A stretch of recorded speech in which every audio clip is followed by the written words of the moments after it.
Sound art is a product that is a speaker and it's art. We combine it together and we call it sound art. What makes it so unique that any picture can be your speaker?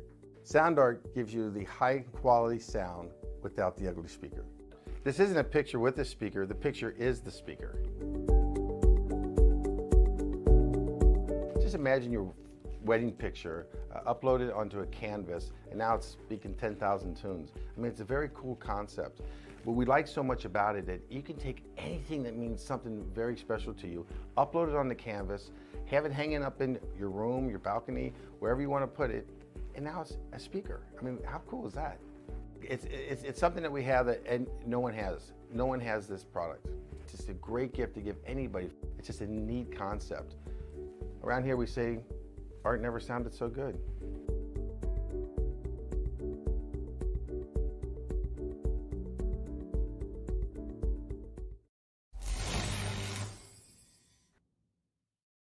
After months of quarantine, we're all interested in how we can become our best self. The team at Permanent Makeup and Cryo is here to help you get the flawless makeup look every day without the extra effort or time. When it comes to your appearance, you deserve the best care that money can buy.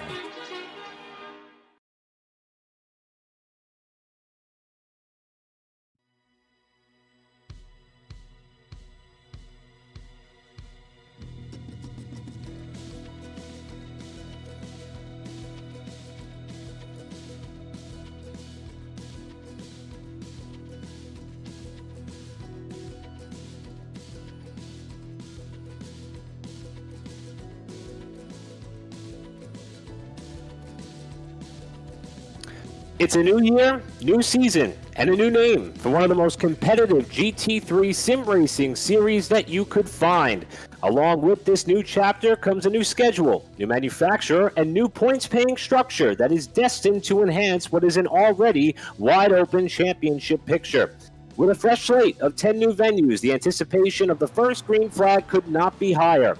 And for the second consecutive season, we are proud to be bringing you all the action. This is round one of the 2021 Pacific Challenge GT3 Series, Season 1 from Donington Park, and it's coming at you live on Pit Stop TV. Hello, everybody. I'm Eric Brennan. Absolute pleasure to be with you on this Monday evening, wherever you may be, coast to coast, a little bit later here on the east side of the United States. But our West Coast friends are about to embark on what is going to be a thrilling night of racing action as they have 16 minutes on the docket for their season opener. Joining me on the call is going to be Trey Shuttlesworth. We have Emerson Arden back in the production truck handling things for us there. And Corey Rexford is, of course, handling our social media duties as well. And Trey, I must say, you did a fantastic job on the platform putting a press release together to highlight all that there is to come into this race, and there is a lot. We have a lot to unpack, a lot to enjoy, and a lot to endure. Welcome, my friend. What do you expect we are going to see here tonight? First, I want to say it's a pleasure to be commentating with you tonight. And yeah, we definitely have a very good formula on tap tonight with the Pacific Challenge, formerly the Northwest GT3 Challenge. Very simply rebranding. It's still the same high-quality GT3 racing as we saw last season. And we're opening at a pretty fun racetrack. It's Donington Park. We're using the national circuit, so we're not going to use the back end of the circuit, which you might have seen in the one visit that Formula One made to Donington Park. So it's on under 2 miles. It's going to be pretty hard to overtake here, which means being consistent is going to be absolutely crucial, and trying to force your opponent into a mistake to make an overtake is going to be essential tonight. Yeah, you mentioned the layout of the track in which we are utilizing as we are watching the qualifying session, 20 minutes in length. Here's a look at it that Trey just alluded to. The only sector that we're missing here is what they call the Melbourne hairpin. That is normally between what would be turns 9 and 10. But this layout, if we're judging off of practice, is proving to be a lot of fun. Now, I have not had a chance to drive this on the sim tray, and I'm not sure if you have either.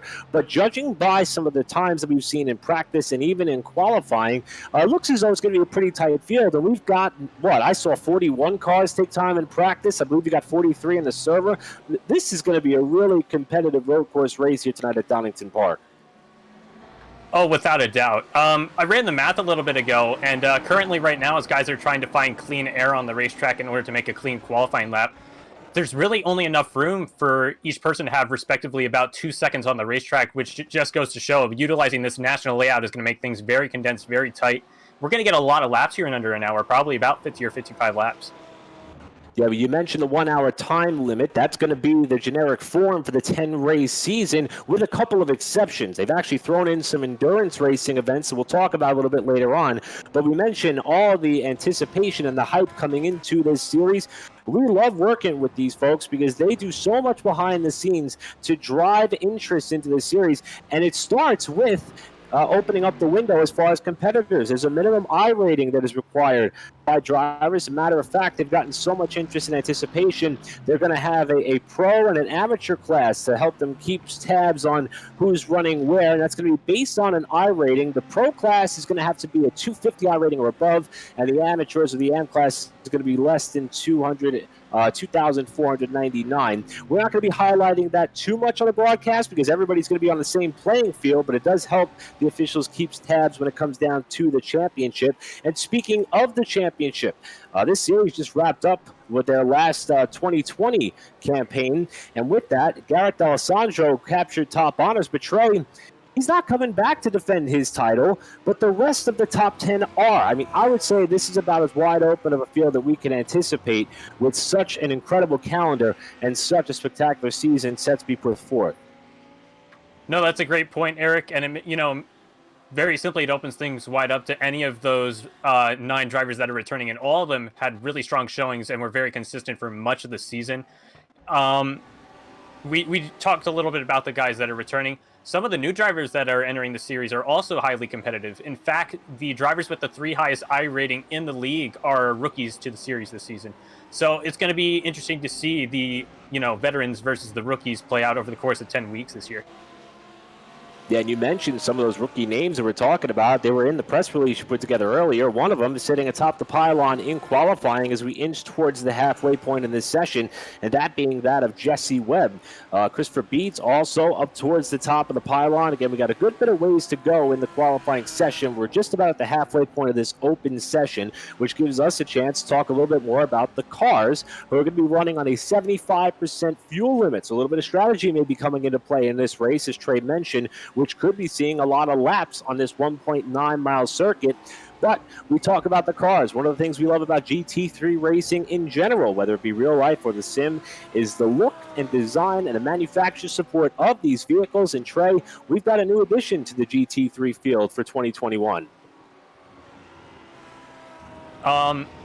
Oh, of course, the big one, which got a little bit more of a press release, is the Lamborghini Huracan GT3 Evo. And I just learned a couple of hours ago that actually BMW launched a car that hasn't even been raced in real life. Their new M4 GT3, which is going to be introduced for 2021 competition in IMSA, SRO competition, the likes, etc., has also been introduced on the iRacing.com service. So, we're going to have 2 new cars. A total of 7 manufacturers were available. I think we're seeing all but one of them, and that would have been the Ford GT3. So a lot of diversity in the field. Yeah, a lot to look forward to. Of course, it's really good on the eyes. Great eye candy to have in store when you have that many different types of vehicles all competing on track, and it's something that we're going to be following through as well. Now, there are a lot of people who make these events possible. As you see, we still got about a little over 8 minutes to go in this qualifying session. The sponsors on the series behalf have stepped up in a big way, and it goes from top to bottom. We'll talk more about them as we get to the broadcast. We want to mention them up front. Our friends at 425 Motorsports, along with PGP Motorsports Park and Skull Sim Gear, are 3 of the series representatives who have come up and support this massive venture that they are taking part of in this 10-race series. And I'll tell you, Trey, when we had a look at the schedule and we saw the season kicked off at Donington Park, an event in which, and a track in which that is, of course, so historic, it was a bit of a surprise on my behalf because, you don't see that many top-level series being able to race here, even though the track, in a real-life perspective, has a lease open until 2038. So we may get some big league racing series back here. I know there was a big motorcycle event there back in 2020, but these drivers are enjoying being on this track. But we mentioned a couple of endurance races, 3 on the calendar to look forward to. Most races are going to be 60 minutes in length. We may see them go up to 120 minutes in length when we get down to Spa-Francorchamps a little bit later on in the season, or the Nürburgring, that is. And then we also got an endurance race at Sebring. If you're a driver coming into this series, is this really as tough as it gets when it comes to road course racing series and a schedule and a layout such as this? I'd be inclined to say yes, Eric, just because it's a sprint format on a lot of tracks that are very technically difficult. and the competition is incredibly stiff. Tonight here at the opening round, we have about, mid 40, 43, 44 drivers, I believe, unless we get a couple more late entrants. But otherwise, yeah, it's incredibly tight, incredibly competitive. And by nature, GT3 racing creates an environment where the cars are pretty close to equal. And despite that, the cars have their own, performance benefits that other cars might not have. So definitely just some of the things we'll be keeping an eye on as we inch down towards the latter portion of this qualifying session. And a couple of those rookies that Trey Shuttlesworth was talking about just a moment ago, and Jesse Webb and Christopher Beets currently on the top of the championships, or on the top of the qualifying running order, I should say. With Brady Lubenow currently sitting in third. Mikkel Rudebusch is a driver who caught many attention. As a matter of fact, he was given the award as the cleanest driver in the last series that was run for the Pacific Challenge GT3 Series. So if you're around Rudebusch, you know that he's going to be able to race you clean, and they recognize that as well. And he's currently was sitting fourth in the qualifying order. Now John Wittendorf has moved up into that fourth spot, knocking Rudebusch back to fifth with 6 minutes still to go.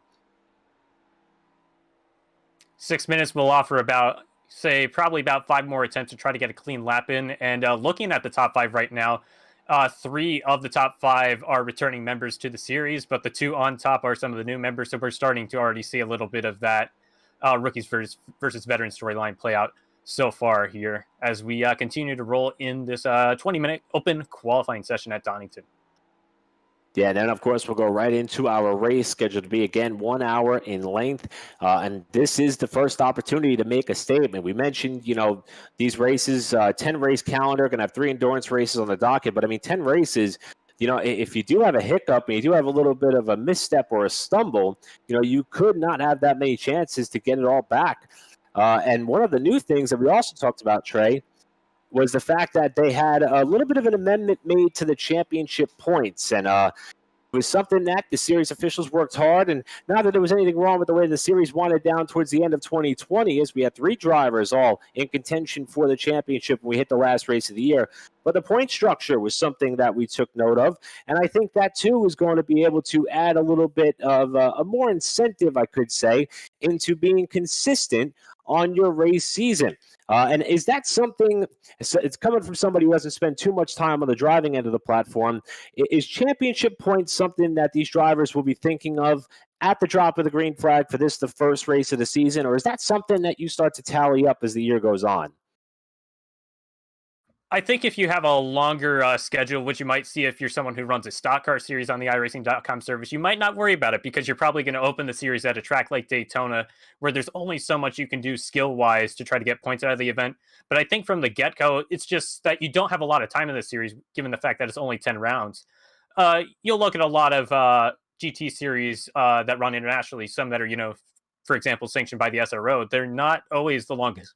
The longest calendars as opposed to, say, like a NASCAR schedule or a Formula One schedule, which is now getting about 20 races. In those kinds of schedules, you might have a little bit of room for error, but I feel like the nature of these races, as well as the nature of it being a condensed schedule, doesn't allow of opportunity for leeway.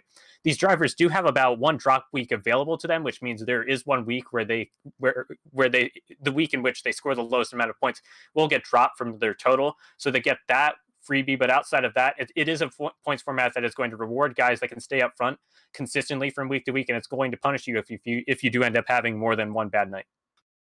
And speaking of the points payout, as we wind down the last few moments of qualifying here, 120 points going to the winner. Then you've got to drop 20 back there, 105 to the driver finishes second, and the last driver on your podium would be 95. If you go all the way down to 36th place, which, as we mentioned, we have an excess of 40 cars in tonight's field, 36 will pay 1 point. Anything beyond that, 37th on back, you end up leaving with a goose egg in the points column. There are some other incentives that are up for grabs, including 3 points for the fastest lap, 2 points for the driver who ends this qualifying session atop the pylon with the pole. And there are also some incident point factors to take into consideration, which is something that the officials will diligently watch and go back and thoroughly review. And as they have it here with a 3X, it'll be 3 points to each driver who meets the requirements. And if you're involved in 10X incidents or more, you will get -2 points removed from the driver's total race, which I think is something that truly fuels tools, the competitive nature to be as clean as possible, something which many may suspect on a track like Donington, at least this layout with 40-plus cars, could be rather difficult. But we expect these drivers to put on a bit of a show, and they're going to be clean, hopefully, while doing so. Well, Jesse Webb still holds the quick time at a 1 minute 3 second, 0.598 lap time. He's about 2/10, a little less than 2/10 clear of one of the other rookies who has squeezed his way up there. As a matter of fact, we have the top three made up of these rookies we've been talking about, and that is Nick Ludecki in second and Christopher Beets, your top three, with less than 2 minutes to go in qualifying. And Trey, so far the newcomers are flexing their muscle, as we got a bunch of drivers who rounded out the 2020 portion of the campaign who are still trying to climb their way up towards the running order, while others, like this driver you see here on screen sliding through the gravel trap, have a little bit of trouble. Yeah, and I think it's throughout the field that we're seeing the fact that, it's a very almost even split across the board of new drivers and old drivers. It's probably about 50% drivers that are returning, about 50% drivers that are new to the series. And as I look up and down the leaderboard, it's pretty consistently spread throughout. So it should create some interesting storylines in both the pro and the AM categories. Of course, not as important in terms of telling the story of an individual race here, since we only have one class of cars. But in terms of trying to see who's going to win one of these two championships, it should offer a lot of intrigue over the course of the season.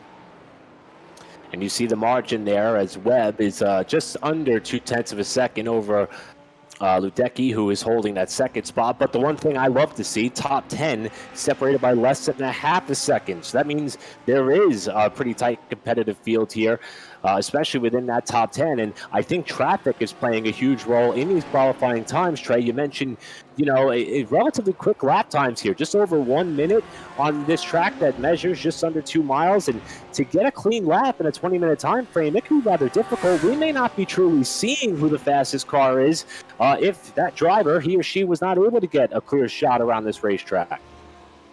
Yeah, Eric, it's an absolutely terrifying racetrack to try to set a qualifying lap. Like you said, we're on a shorter layout, so the guys don't have as much room. And then the pit exit here at Donington is very daunting because it merges very abruptly onto the middle of the racing line, basically at your braking point for turn 1 for red gate. So it's very scary. You're not guaranteed to have that clean lap. Even if you find the clean air, prior to coming to take your time, you could get down to turn 1 and have someone that's trying to come out onto the racetrack to get their warm-up lap in. So it's really difficult.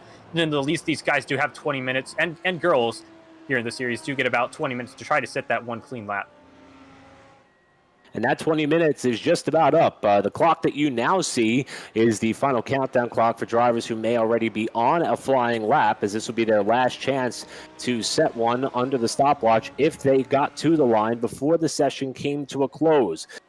Jesse Webb's quick time of that 1 minute 3.5 continues to be the lap of record that he is currently leaning on for what could be the first potential pole position of the season. And we'll see if anybody's able to knock that driver off the top of the pylon in the final 30 seconds or so before we head towards the first start of the season. And Trey, I'm not sure about you, but as I started to read up on some of the preparation that went into this race, as it looks as though the session will come to a close and it's going to be Webb with the first pole as the drivers begin to stage. I'm excited. I'm sure you're excited. I'm not sure how this start's going to go, but I could bet this land rush down to turn number 1 is going to be a thriller. I'm sure if you're in the midfield, it's going to be absolutely terrifying because this is a racetrack that, quite frankly, doesn't have a lot of leeway in terms of runoff room. It's a track with a lot of flowing elevation changes, and it can be very difficult to overtake here. Turn 1 is going to offer these guys a decent opportunity, and then going down into the old hairpin in turn 4, but that could be quite scary to pull off coming out of the exit of that corner without the runoff that you might see at a lot of other modern European circuits. So we're starting to see the cars individually line themselves up behind the pace vehicle, and we will get set for them to parade their way up towards the green flag. Let's take a look at our starting lineup. And the driver who's credited with the first bit of points for this season, Jesse Webb, one of the newcomers, got the pole in the qualifying session by almost 0.2 of a second. And then it's Nick Ludecki alongside in second, another one of the hot-coming rookies in 2020. The third driver who we mentioned to keep an eye on, Christopher Beets, qualified third in car 33, while one of the drivers who finished well up in the championship standings with a couple of wins, Chris Brunnemer, is going to line up outside of row 2 in fourth. Take you back now to row number 3, where we saw Curtis Jones qualify on the inside in that 5th spot. Outside, Brady Lubenow in the 6th spot in car number 11. Inside in the 7th spot of row 4, car number 24 of John Wittendorf, another top 5 contender in the season a year ago. Outside, Mikkel Ruderbusch. We mentioned his clean nature on the track. We'll have to see how clean he's willing to be to try to get up towards the front. He starts 8th. In 9th starting position, back just behind that of Ruderbusch, you'll find the number 1 of James Hansen. Outside, the 107 of Spencer Vick. We look beyond the top 10. Row 6 is going to be comprised of Jackson Lowry. He will be joined by Christian Gergois, there. Then it'll be Tyler Campbell and Ryan Coulter in the 13th and 14th positions. As we begin a condensed pace lap here at Donington, Nick Gillette will be joined by Sarah Rabb in the 16th position. Then it'll be Corey Peters and Justin Mikhaila. And then rounding out your top 10 rows will be Alexander King and Alex Treber, as we are already almost coming to the green flag here, and we still have a lot to go through. So we'll try to run through these as quickly as we can. Rest of the field pretty much beyond that 20 position. He's BC Voigt in 21st, John McClintock in 22nd, Sven Hartman, Derek Carbononi, Jimmy Allen, along with Trevor Anderson back to 26th. 27th will be Mick Blue, Gavin Cohn 28th, Wade Hayes 29th, and Tyler Langberg in the 30th spot.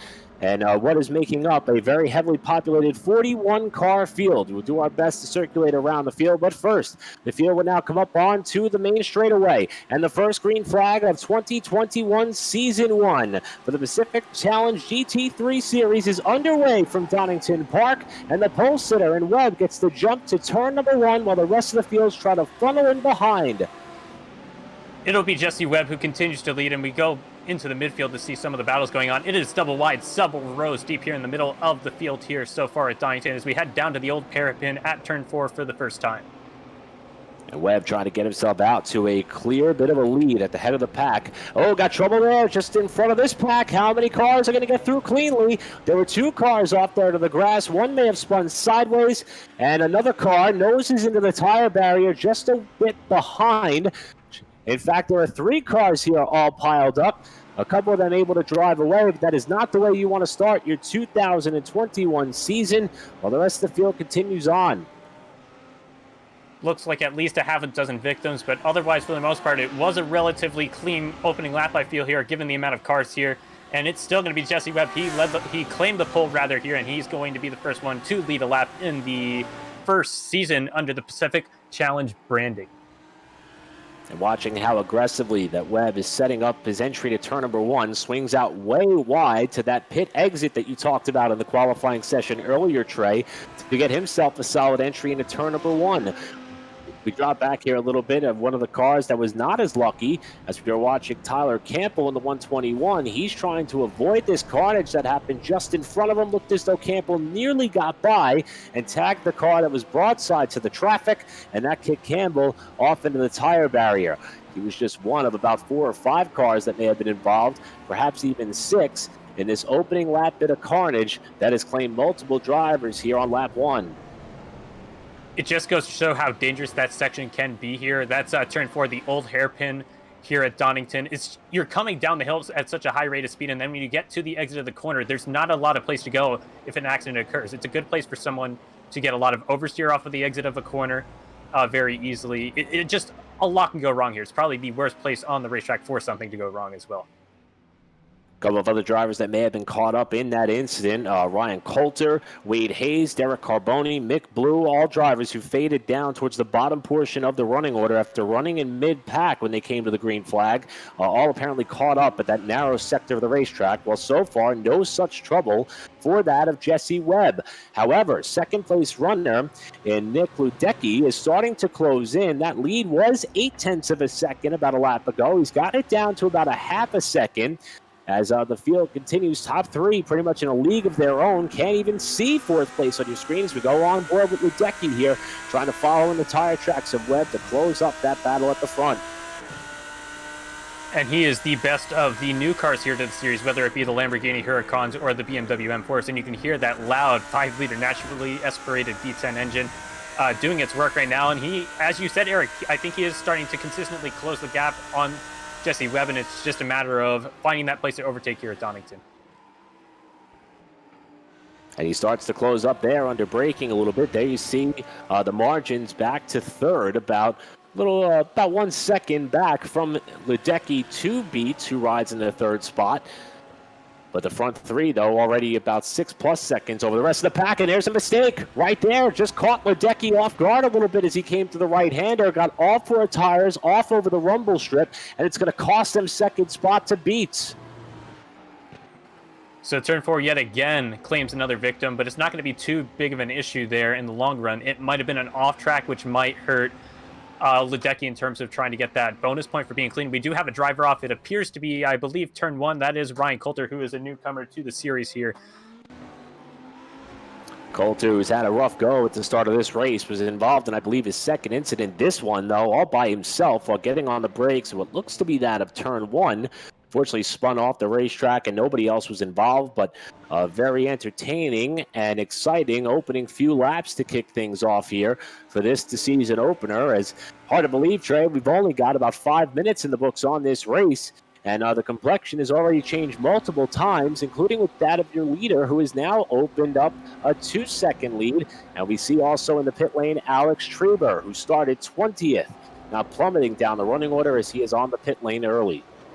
He continues to dwindle down the leaderboard, and I think he was still maintaining that position around the 20th spot, so he might have had an off-track incident and had to tow, and that might be the reason he is off the racetrack at this point in time. And unfortunately, these drivers do not have a fast repair in the series either, so it could spell the end of the night for Trevor. So a lot of drivers who have had some trouble here to start off this racing season and day here at Donington Park. 3 drivers who have not had as much misfortune, especially your leader, is that of Webb. We got another car that has spun here. Not sure if that's the exit of turn 4 as well. That's John McClintock, who has gone around after starting 22nd. Now plummeting down the running orders. Another car will get by him here to kick him further, perhaps out of the points. So we see that he got relatively off, and like we saw in lap 1, he does get into that tire barrier on the right side of the racetrack, and it's a case of oversteer. It's a very tough corner, as you're seeing, and fortunately for him, he's in the Audi, so the engine's in the rear, so he's not going to suffer engine damage necessarily, and he was going relatively slow when he got into that barrier regardless. So much going on to kick off this race and this season in what has been a very challenging day and race so far, to say the least. Not that challenging, though, for this driver. And Jesse Webb, whose lead is expanded up. We'll drop back a little bit here to one of the best battles we have on track. And this is Curtis Jones trying to close up on John Wittendorf for what is a race for 4th spot. All happening about 7.5 seconds in arrears of your leaders. But Jones, though, appears to be turning up the heat here a little bit as we now go on board with Jones in car number 9. This is what would normally lead them down towards the far side of the racetrack. However, this kicks him back up onto the main straightaway. We'll call that turn 10 and back to the start-finish line with the approach to turn 1. Jones still riding in 5th. That'll be the completion of his 6th lap. As you see, that's a very good example as we ride on board of how dangerous it can be to merge out on the racetrack or be the driver who's trying to drive by that zone. And we're probably going to end up talking about that a lot tonight just because the pit window is so open with that 75% fuel limit. Drivers can go as far as about 45 to 50 minutes on fuel, most likely, which means they could pit very early into the race or wait relatively late into the race. So strategy is going to be a lot of fun here. And that's a great point that you bring up there, Trey, because especially as spread out as the field is already, as we close back up here on Ledecky, who has now reeled Beats back in since the mistake that he made while running 2nd, trying to get that spot back. Now that we've got the field stretched pretty much throughout the entire racetrack, depending on your track position as far as traffic and the vehicles in front of you, you may want to elect to dive into the pits early, because if you could find a hole to slot into that's got some clear racetrack, you can lay down some quick flyers and maybe make up some ground with a bit of an undercut. We'll see who elects to take that strategy route as we look back at at Ledecky, who's trying to get around Beats here for that 2nd position. Excellent perspective, and this is a good view. This is probably going to give you a perspective of how much elevation change you have as you come through this 2-3-4 section, otherwise known as Craner's curves there at 2-3, and then you go down into turn 4. He clips that apex, gets a little bit of gravel or grass as a result of that, and now you're going up the hill into turn 7. That is the McLean's Coppice complex as we head into turn 7. Yeah, Trey, you've talked about turn number 4, part of the racetrack that they have designated as the old hairpin is really the trouble corner of this race, as we've seen it catch many drivers off guard, including that of Ludecky. Looks as though he's learned from his mistake, though. We didn't see him bobble all that much through that portion of the racetrack, and now trying to size up beats here as they approach this sector of the track here. Turn number 9 and turn 10 back up onto the main straightaway. And Trey, you brought up the fact that this is not a track that is known really for passing. I mean, how close do you have to be willing to send it in on someone? And where, in fact, would you consider the best passing zone to be? Having limited sim experience at this racetrack, it's really tough to say. I feel like the best overtaking opportunity is probably into Melbourne, which we're not utilizing tonight. That's the hairpin that's about 180 degrees as opposed to a little bit more than 90 degrees that we're utilizing tonight. Oh, and we do have a car that's off. Would probably have to say probably turn 1 or turn 4, though. That is Ruderbush. Yeah, Ruderbush, who, as we mentioned, was awarded as the cleanest driver in the 2020 season, looks as though he has crashed and got into the tire barrier off the final corner. Heads up, though, by Ruderbush. You can see there he was clearly waiting for an opening in the traffic line to get back in and be able to safely resume. Let's go back and see what happened here. This is right at the portion of the racetrack that Trey Shuttlesworth was just talking about that would normally lead up to the Melbourne hairpin, and it was actually trouble in front of him. And Ruderbush, who lifted in order to avoid the spinning car, got tagged from behind and bounces off the tire barrier on the left-hand side of the racetrack. Unfortunate, and it just goes to show that sometimes you can do everything that's right, and just the nature of racing, sometimes you do collect it in incidents. But as you said, Eric, excellent job of waiting for that opening. It's very tough to find that opening considering the fact that we have 41 cars out here tonight, but Mikhail did an absolutely excellent job of waiting his turn, and he did lose a lot of time as a result, but it could pay off in the long run. When we mentioned turn 4 possibly being a bit of a trouble spot, I guess we could say the same about turn number 9 and turn 10 back up onto the main straightaway. And that very daunting, as you put it, pit entry and exit also going to be a spot of concern potentially as this race continues on. So we're not missing anything up front. It continues to be that of Jesse Webb over Christopher Beets by 2.5 seconds. Nick Ludecky has fallen about a half second off of Beets for the time being, at least the last time they came around. But there is a little bit of traffic ahead of Jesse Webb, the leader, and that may be the theme of the race going forward as more drivers continue to run into trouble. We're on board here down towards turn number 1 with your leader. You see that lap car up ahead. Try to get a positive ID on that on my end here. Looks as though that car ahead may be keeping pace, but there are a bunch more heading up through turns 3 and 4 at the Craner curves. And Webb is going to have to deal with navigating his way around some competitors that he may not have been near throughout most of the practice sessions or qualifying. This may be the first chance he has to go up alongside some of these drivers. May want to tiptoe his way through here to try to maintain that advantage at the head of the field.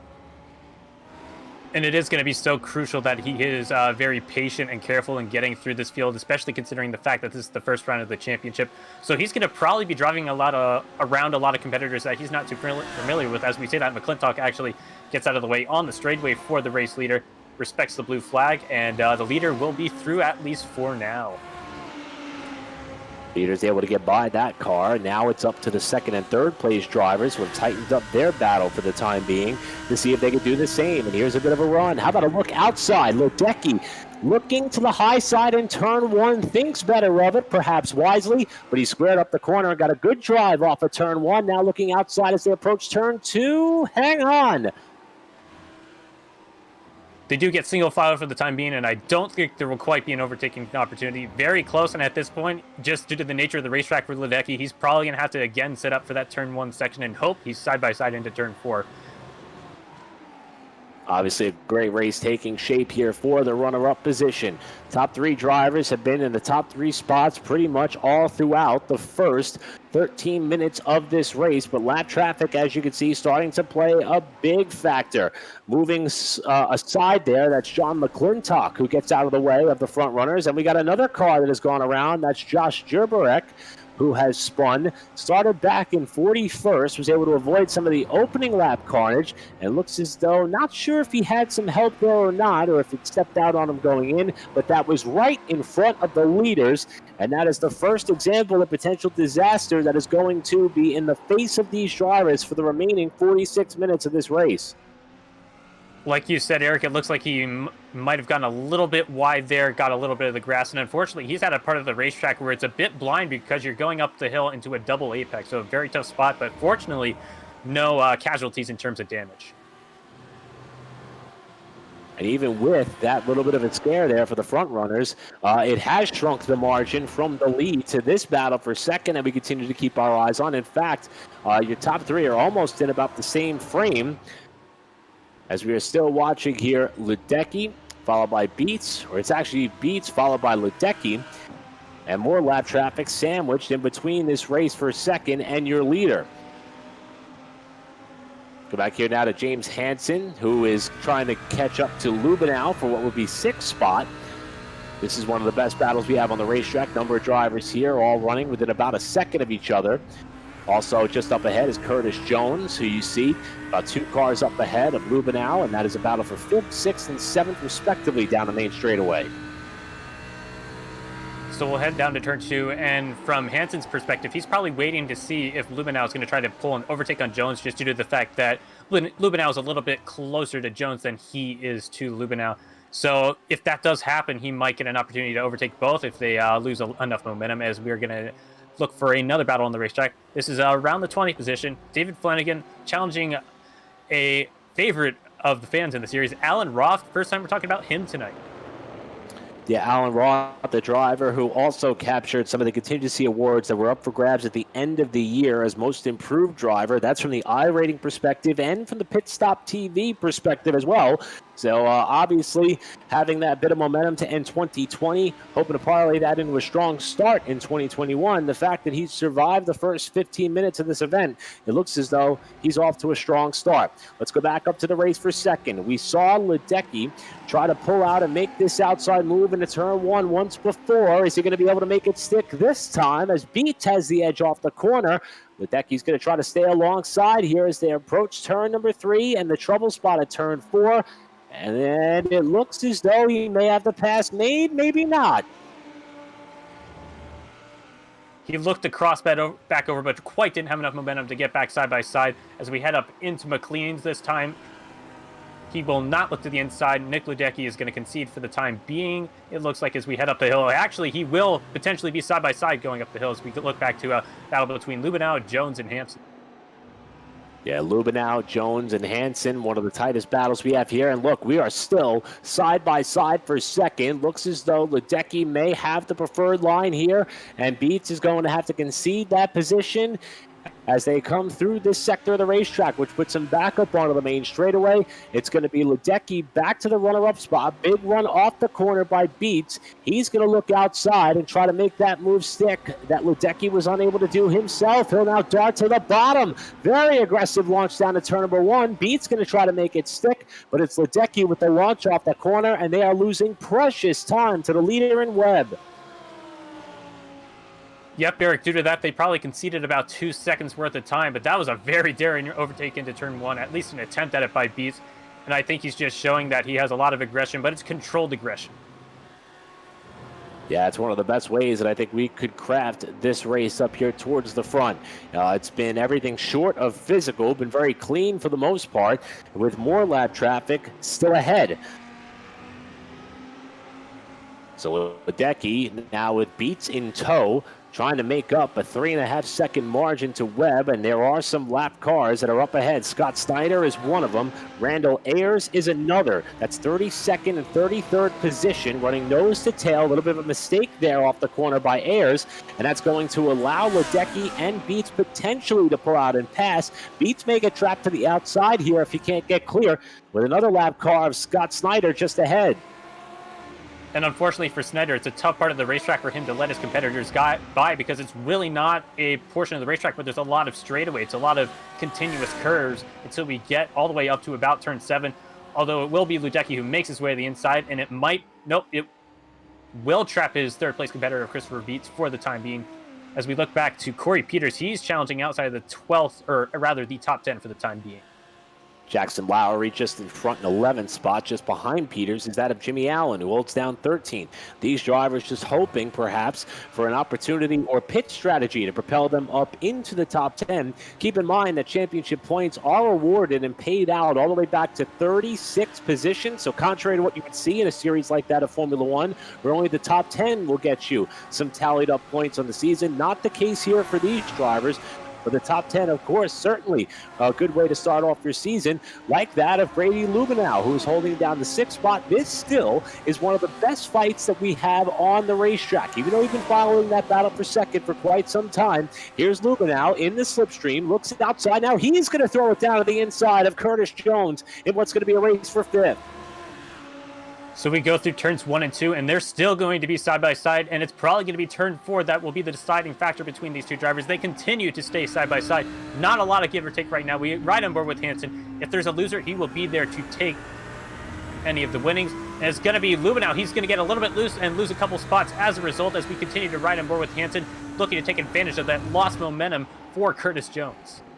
That's a great point there. It looked as though that Hansen had the best run of them all there because he was not running double wide with another car. Lubenow, though, after the big slide, he fell all the way back to 9th after that exchange off the corner. That's going to propel a couple drivers up further forward. Jones still holding 5th. Hansen trying to get up and around as well. And what is a great battle in the mid portion of the top 10 in this race as we are about 1/3 of the way through this 1-hour season opener here at Donington Park on Pit Stop TV. And so far at the head of the field, it's been all Jesse Webb. We're watching a great battle for 5th on back down the main straightaway. We'll cut back up here and check in on your leader, Webb, who has opened up his biggest margin of a lead thus far, 4.7 seconds. The last time they came through, after the battle for second is raged on hot and heavy, the question now is what will Webb's pit strategy be, and can he continue to navigate his way around the lap traffic safely as they are going to continue to come his way. We'll ride on board with one of our competitors here. It's going to be Brady Lubenow. He did lose a couple of spots, drops back to about the 9th position from a 6th place starting position. He is representing one of those rear-engine Audi R8s tonight, and he's looking to overtake one of his competitors, also in an R8. That's Spencer Vick. I believe he's new to the series as well. So Lubenow, after the big sliding save that he had coming off the corner, with Vick looking up to the inside here, has to come back in line. Had a good run there as they came off of turn 8 through 9 and 10 and back up onto the main straightaway in what is turning into a very tempting passing opportunity. We've seen some drivers set up wide as they approach turn 1. Look at them cross across that pit exit line to set up their entry to the right-handed first corner. We've also seen some drivers try to pack it in on the bottom very late in the braking zone, and we'll see how much higher they'll be willing to risk or increase their aggressive nature at that portion of the racetrack as we inch closer towards the pay window opening up with 38 plus minutes to go. It's important that you bring that up, Eric, just due to the fact that we are working with a different fuel limit than we saw last season in the what was then the Northwest GT3 Challenge. It was about 60% fuel load last season, meaning drivers could fill up their fuel tanks with 60% of what you could in real life at maximum, which is about 30 gallons. Instead, they have about 75%, which should, in theory, open the window more and give you more variability. But we've yet to really see any of the key contenders come down pit road as we continue to get closer to what will be halfway. So we'll be watching the front runners, see if and when they will elect to get on the pit row. And Trey, one of the things we talked about in our lead-in is this pit entrance and exit. In fact, we're going to have an opportunity here where we're watching Jimmy Allen look off to the left-hand side. That's the pit entry. Very narrow window. If you get that wrong, if you have another car too close behind you, as we see one driver exiting pit lane up ahead, you're at risk of getting tagged if you're not far enough out of the way to try to get slowed down. And coming off of pit lane, you talked about it earlier, you are literally merging right into the racing line. There really is no room to get out of the way. Timing this pit stop could mean everything as far as having a good or a bad season opener, and that time is coming.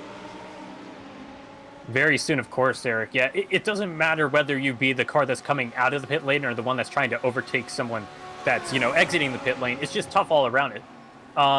not just because of the contact that could happen, but you could have to absolutely compromise your race line.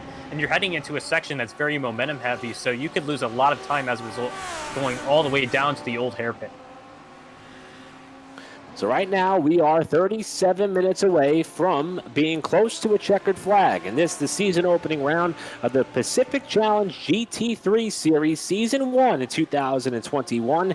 Here from the virtual Donington Park, the national layout here on Pit Stop TV.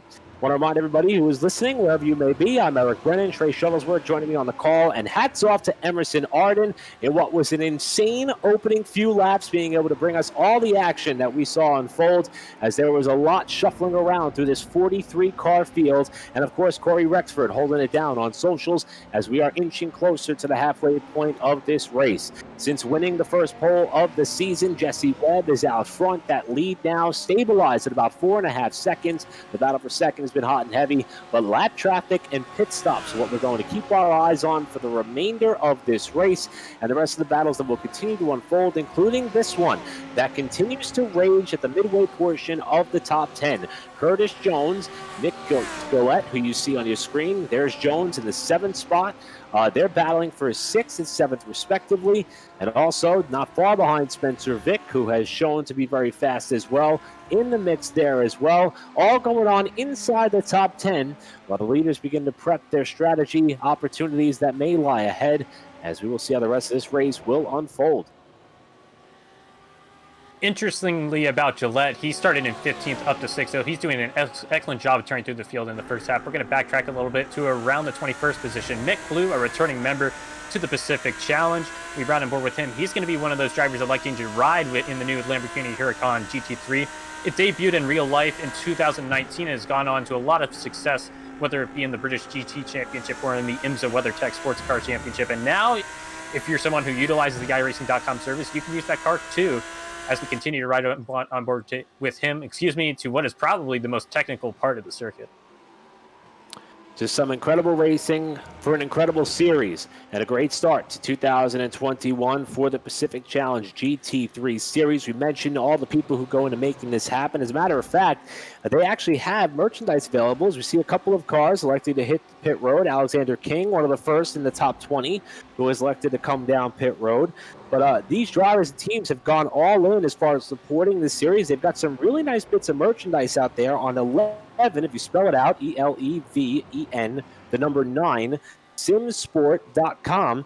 You can capture all these incredible different types of shirts, hats, and designs that they have to support the series. They even have a Christmas theme one for the holiday that just came and went. Perfect to get a head start on your Christmas shopping for 2021.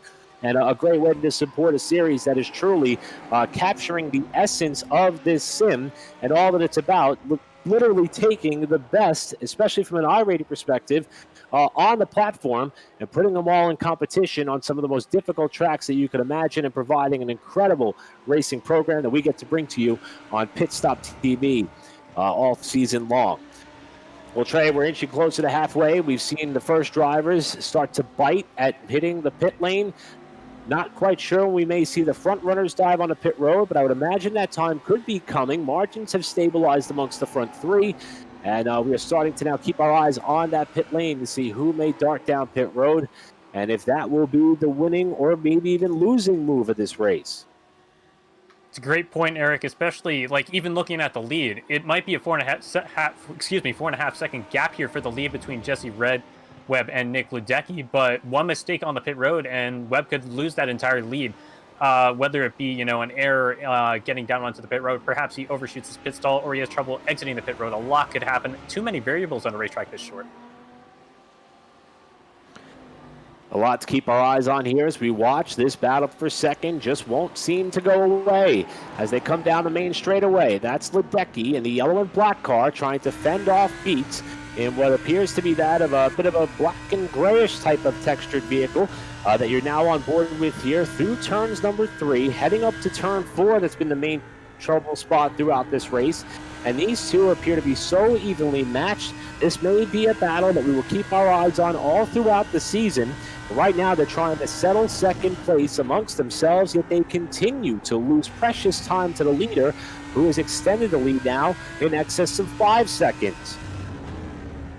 And the more battling these drivers do, the more it's going to allow Webb to just continue to be consistent and hit his marks. The only factor he will really have to worry about if these guys continue to battle consistently is getting through that lap traffic. And what we've seen so far tonight, Eric, it seems like there's been a lot of respect shown from a lot of the lap traffic. And that's about half the field that's been lapped so far tonight, and I'm sure it's continue to be a show of respect. Yeah, we've all seen a lot of drivers utilize the lights that they have to warn lap vehicles when they're coming up behind them, like you would almost see in multi-class racing when a prototype vehicle would come up behind a GT competitor. In this case, there is a big speed differential between some of the pace setters and drivers who have not been so lucky here tonight. That's a tool they have at their disposal, and we've seen a lot of drivers, especially those towards the front, utilize the ability to flick those lights to the field ahead just to give them a visual heads up that they are coming fast. Also, you mentioned how courteous these lap traffic or lap drivers could be. I think it's important to point that out because we've touched on how narrow and difficult this track is. Sometimes at a track like Donington Park, you can't get out of the way without causing problems. And for the most part, everybody's been able to do so. Here we are on board now with the driver who currently sits in 21st, Christian Gregorius. Easy for me to say. Probably still botched that one, but nevertheless, he's your 21st place runner, trying to crack the top 20 on the main straightaway. Started close to the top 10, rolled off the grid in 12th. Now trying to get a little bit further forward is that of Christian. And he comes through turn number 1 looking for another spot here on the driver who is just up ahead of him, and Mick Blue, who was running a little bit further down the running order when they completed lap number 1. One of the drivers was caught up, and a lap 1 incident was that of Mick Blue. And now worked his way back up into a more front-running position here, now in the top 20, as a couple of drivers start to take advantage of pit road. Excellent showing from these drivers so far. And like you said, it might not be 20th realistically for the time being, but if they continue to drive consistently, other drivers are sure to have mistakes, and they could very well end up with the top 20 spot, which is where you start to get a lot of consistent points as well. So we do see a driver come out of the pit road as well. I believe that might have been Trevor Anderson, as we do have a driver who's off. It's James Hansen. He was running in the top 5, and it's going to be the old hairpin, which claims yet another victim tonight. Unbelievable for Hansen, who, as you mentioned, was running in the 5th spot. That was one of the tightest battles that we had, and this is how it happened by himself. In turn 4, as that corner claims another car. Fortunately for Hansen, no, he did not get into the tire barrier that you see just in front of him at driver's right, and he also did not catch the barrier off on the left-hand side either. But it looks as though he is now was trying to close back up here and just got on the binders a little bit too much through the right-hander, and the back end of the car stepped out. Due to the separation of the field, it looks as though he's only going to fall back as far as 9th, so still in the top 10 for Hansen, but nevertheless, he's going to have to dig deep for the second half of this race to get back up to where he was running in the top 5. So unfortunate for a driver who, through the first half of the race, as we officially cross halfway, was so consistent. He definitely deserved the top 5 up to that point, but unfortunately for him, it is a race where you have to execute for the full 60 minutes. As we do see Jimmy Allen come down to the pit road, and as you said, Eric, I think we're pretty much full swing into the pit cycle now, about halfway through. So getting on pit lane is going to matter a lot. Getting off of pit lane is going to matter a bunch as well. And we also see that margin from 2nd and 3rd starting to close up on the race leader, Jesse Webb. We were talking about the headlights. He was making good use of them there, trying to warn, oh, trouble in front of him. Look out, that's right in front of the leader. He somehow gets by after the 2 lap cars tangle in turn 1. It looked like Gergois might have gotten on the brakes a little bit too hard, and he will collect Mick Blue as a result. Not too much critical damage for these drivers, but handling is sure to be an issue.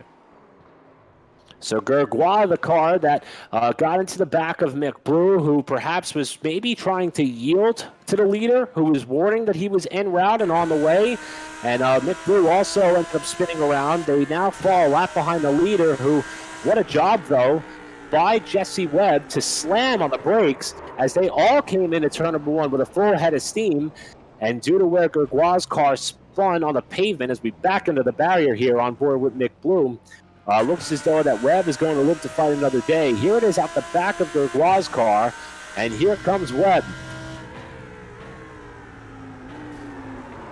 Deep down to turn number 1, just right into the back of Mick Blue, and there goes Webb, able to squeeze on by, and just like that, that is how quickly things can come undone for the front runners in lap traffic. However, for Webb, he was able to get by. Here's Gavin Cohn getting service in this race. He's coming back up onto the racing surface for the pit exit. He was running in about the mid-20s. In fact, picked up a few spots there by keeping it clean. Now we'll rejoin the race, and we'll see where he's able to merge back out. We move back down to Chris Brunnemer, who started up towards the front of the pack. He finished third in the championship standings 1 year ago, trying to get back up into the top 10, as we now got Eric A. Johnson, who has spun in what looks to be turn 4 yet again there, Trey. It's going to continue to claim victims throughout the night. Now I see a driver go off in turn 7 as well. That's McLean's. So incidents all around this racetrack, and it's just a track where there's very little leeway, just due to the fact that there's not a lot of pavement runoff, and it's going to be another driver getting to that right side barrier. I honestly didn't think it was going to claim that many victims, but it just goes to show how upset the balance of your car can be going through that corner. So turn 4, the trouble spot, where at the end of the night, the hit list for that corner is probably going to be very close to that of our entire 41-car field that came down for green. Here's Alexander King, who was one of the first cars to hit pit road a while back, was running up towards the 20th spot. Now lost a bunch of positions here after spinning off the corner and trying to merge back in line without causing more carnage.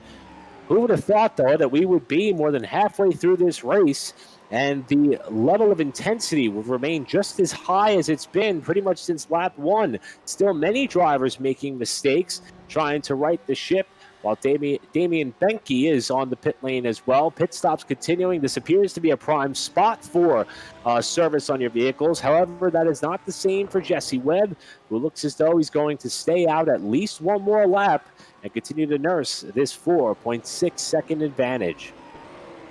I think that has that gap for the lead that has come down about a second or so since it was at its peak over Ledecky. It was about 6 seconds a little bit earlier. So this could end up paying dividends as we head into the pit cycle, where getting that clean air, finding that clean air on your in or out lap could be so critical.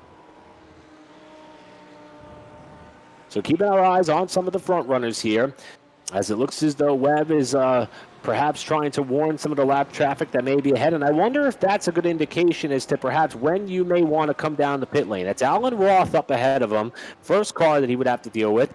Then Josh Gerberek is now alongside of what looks to be Michael Della Sala. Della Sala is going to yield to the leader here at this portion of the racetrack. But if you're mired in this much traffic, why not let that dictate your pit stop? If it may enhance your chances of getting some clean racetrack, because look at the top of your frame. That's second and third starting to close. And Becky and Beats, they too have not gone down the pit lane. Perhaps they're waiting to follow in the footsteps of Webb, but instead he will continue on and try to warn the lap traffic as he will make his way by here down to the inside. And here's the move by the first of our front runners. Ledecky on the pit road for service with 24 minutes remaining. So as you said, Eric, Ledecky will be one of the first front runners to come down. That could be a positive or a benefit, or a negative rather. One of the negatives that you'll experience by pitting a little bit earlier is the fact that you'll have to put a little bit more fuel in the tank than some of your competitors who stay out later. And that might be the reason why we're seeing so many guys wait to actually come down pit road, because that's a way to earn or lose a lot of precious seconds. So I think the question is going to be now, what type of track conditions is Ledecky going to be greeted with here when he merges back up onto the main straightaway? Here he comes down to turn number 1. Looks as though, for the most part, it's going to be clear track ahead. Not much pressure from behind, a lot of clear racing room. Well, maybe not too much, as there's some more traffic right out the front windshield of Ledecky's car. But that's going to be the first move or the first shift, and I can guarantee that Webb and company are paying close attention to that. So for those of you keeping score at home, it's Ledecky who pits with about 24 minutes to go. Webb and Beats remain on the racetrack. That will move John Whitendorf for the time being onto the last step of the podium, although he does stand about 13.5 seconds back, so he might need a little bit more for him to happen in order for him to climb up the leaderboard and challenge for that lead. But as we've seen so far at Donington, a lot can happen, whether it be a lot of incidents or drivers going off the racetrack or overtakes. We've seen a lot more overtakes than I would have expected, and drivers have created opportunities all over the racetrack, and now it's going to be Spencer Vick who comes down onto pit road. Spencer Vick is running into the top 10 throughout most of tonight's racing action on the pit lane. He, too, will have to see what type of track conditions he is greeted with when he rejoins the racing surface. But here is Christopher Beats now trying to see if and when Beats will elect to come down the pit lane as it looks as though Webb is going to stay out at least one more lap.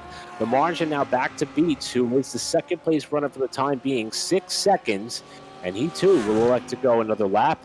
And one of the things we talked about earlier, Trey, was the fact that due to the track layout, due to how fast they were able to navigate around this track, we'll call it just over 1 minute, 3 seconds in qualifying. Race pace a little bit slower, as one would imagine, but we are seeing a lot of laps turned on this racetrack, and because of that and the 75% fuel load, that pit window is a rather large frame. It opened early. It's going to remain open late. Maybe some of these drivers going to try to stay out as long as possible. Not the case here for Brady Lubenow, as he's on the pit lane now, but perhaps maybe they will try to short fill towards the end of this race, save a little bit of time on pit road, and maybe that will give them the advantage they need to perfect the strategy to win this race. And that's where having some applications could come in handy. There's a lot of applications that drivers have available that allow them to calculate fuel that other drivers might not have. So there's a lot of opportunity for drivers to find advantage on the pit lane. And since this is a series where pitting for tires would be too time expensive, you're only going to see pitting for fuel in the series. As we go on board with Ledecky, he stands about 39 seconds back from Jesse Webb. And Webb, who's on the pit road now, was about 5 seconds ahead of him before the start of their pit cycle. So put that pit delta at around 30 to 35 seconds. So we'll call it about 20 or so minutes or laps to go, as it looks as though that Justin McKayla has gone for a spin there, just shy of the final couple of corners. Here comes Jesse Webb out of the pit lane, has only fallen back to fourth in the running order, and is going to rejoin the racetrack here through turn one. What can Webb do now that he is out of P1 for the first time at the 2/3 mark of this race? Here comes McKayla to down to the pit road. After we saw that car get turned around, it looks as though Ledecky may have had something to do with that there. Looks to the inside. Let's see here. If these two survive the corner, they still remain about side by side. And Ledecky down to the inside. It did not look like there may have been obvious contact there, Trey. Perhaps a little bit of neck code could have been an issue there. What was the view like from your perspective as far as the little bit of an incident there between those two? It could have been that easily. It's also a corner where it's really tough to be able to judge, and it looks like there was a little bit of netcode. So a little bit of discrepancy between the two drivers and their connection to the server causes a little bit of an issue there. But no, I think they were giving each other enough respect there, and McKayla is unfortunately going to be the victim in this case. We have a lot of drivers down pit road, and I believe that includes the likes of Curtis Jones and Chris Brunever. Brunever went as far back as about the 36th position due to an incident on lap 1, and he's into the top 10 before he comes down pit road. Yeah, and Brunemer, who, as you can see on the bottom of your ticker, started fourth, did fall down the running order a little bit here. This is the one time that we will see Brunemer on the pit lane, so it'll be full speed from here. Also, one other thing that we want to mention, even after the spin, how about Hansen? James Hansen, remember, he was one of the cars that went around backwards at one point in this race, has cycled his way back up into fourth. So we'll see if he's able to hold down that spot for the time being, or after the pit stop cycle through. Started ninth, was running in sixth when the car went around backwards, now in that fourth spot. And we'll also see if the same could hold for Jackson Lowry, who's unofficially rounding out your top five, but still a few more cars left to hit the pit lane. One of those who has yet to make a pit stop is your leader in Christopher Beats with 18 laps to go. So somebody who may be trying to nail the short fill to the best of their ability and overtake what was, at the time, a 6-second gap up to the leader at the time in Jesse Webb. It's Beats, but he's got lap traffic double wide just in front of him. And when it's double wide like that, it's going to be a lot harder for lap traffic to find a pathway through for the leader. We're going to see a couple guys come down pit road, such as contenders, such as James Hansen. BC Watt, he's down pit road as well. Hansen's going to come out of the pit lane. He has a Huracan behind him as well. Probably someone else who is in contention up front. It is Corey Peters. Peters coming out of the pit lane here, and we will see how it all cycles out. And there it is, the last of our front runners, a Christopher Beats, the front three, I should say, who all came down and got time. In fact, we'll continue it on with the last four front runners. John Whitendorf, he was the last in the top two to come down the pit lane, while Webb is coming up onto the front stretch now. Is he going to be able to overtake and pass the front runners who remain on pit road? It looks as though he will with ease as they approach turn one, but there is still lap traffic up ahead, and here comes Beats onto the racetrack. There will be a lap car between himself and Webb, but with about 17 laps to go, or about 15 minutes or so to go in this race, there's going to be Jesse Webb back to the point. And looking at the delta, it's going to be a interval of about 4.2 seconds back to Christopher Beats. So this race might not be over for the lead, and even if that's the case, there's sure to be a lot of battles throughout this 40-car field. And lap traffic has been a bit of a story. We've seen Jesse Webb himself have a bit of a scare down in the turn number one. We'll check the margin once everybody comes back to the start-finish line so we could clearly see what the gap may be. Back to the runner-up. Webb, though, already tied in behind Gavin Cohn, who was going to pull aside and allow Webb to get by cleanly. So Webb will get through, but also Michael Delasawa remains up ahead as they come back up onto the front stretch, and we'll get an opportunity to see how far back that gap may be, as you're also looking here now overhead at your runner-up and Christopher Beats, who will also get by Gavin Cohn on the approach to turn one. And the gap there looks as though it's about 3.8 seconds, with Ledecky showing 7 seconds back in third. Jackson Lowry. Sorry, Trey. Jackson Lowry now appears to be one of the last cars that was running up towards the front of the pack to come on pit road as the leaders continue on to the far side of the course. Nope, you're good, Eric. Yep, for Lowry, he's been having a relatively strong run, and that should put him somewhere around the back end of the top 10, I think. We have 2 cars off out of turn 7, out of McLean's, and they're both on opposite ends of the racetrack as we watch this battle. Okay, it is Gavin Cohn, and then he has another driver behind him as well, still trying to get back onto the racetrack. Got out into the gravel, in fact. Believe that other car might have been Michael Delasawa, who is still looking for a safe place to rejoin. Those were the 2 lap cars that the leader was just able to get by before the incident happened. In fact, it looks like that Delasawa went a little bit wide, overcooked it there off the corner, and collected Gavin Cohn as well, as they both spun on opposite sides of the racetrack. We haven't seen too many drivers getting loose through 7 so far today. It's mostly been turn 4, and unfortunately it's going to be 2 victims this time. And Delasawa, due to getting in that gravel and then getting onto the part of the racetrack where it's hard to build up momentum, he's going to lose it an additional 20 to 30 seconds there. And he's going to be around the 31st spot right now. And we'll consider that 2 bullets dodged, as it looked as though there was some more conflict and contact here. Not quite sure what's happening there at that portion of the racetrack, as Delasawa was doing a little bit of back and forth action there off the final corner, and before he ducked onto the pit lane. May have caused a little bit of damage to one of his competitors, but that would be the second bullet dodged by your leader in Jesse Webb. That lead, though, has come down. Beats is now 2.9 seconds behind the leader, and Ledecky has about 5.5 seconds to work with to close up. So, as they come to the stripe here, it is still Webb over Christopher Beats, and Beats is closed up by another 0.4 of a second. So Beats is on the prowl and starting to close in here. There is a lap car between the 2 of them and Randall Ayers. However, it's a little bit of smooth racing surface for Webb for the first time in a while, and these 2 are going to try to settle it amongst themselves to kick off our season opener. And the way this is going, we might get a little bit of a chance to breathe up front, but I do feel we might have a 3-car fight here over the last about 10 minutes or so as we go back to around the 7th position. It's going to be Spencer Vick. He's challenging newcomer to the series, Nick Gillette, running in the 6th spot, and they're going to be double wide coming down the hill right now. Not the spot you want to be double wide, but sometimes it just has to happen. We're going to go on board with Vick. He's going to get by that lap car, and now he's going to challenge on Gillette into turn 4. Backs up the corner looking for some momentum, and it's going to be Gillette getting loose on the exit. Trouble spot bites again. Gillette with the bobble off turn 4, and here comes Vick trying to grab that spot away from Gillette. He's going to get the pass made. We talked about how Spencer Vick has been very impressive. Got on and off the pit lane very smoothly, and now he's going to try to reel in Curtis Jones, who holds the last spot in the top 5. He's got about 6 seconds to make up there to catch Jones with more lap traffic in the mix. And here's Mikkel Ruderbush, who we saw have some misfortune very early in this race.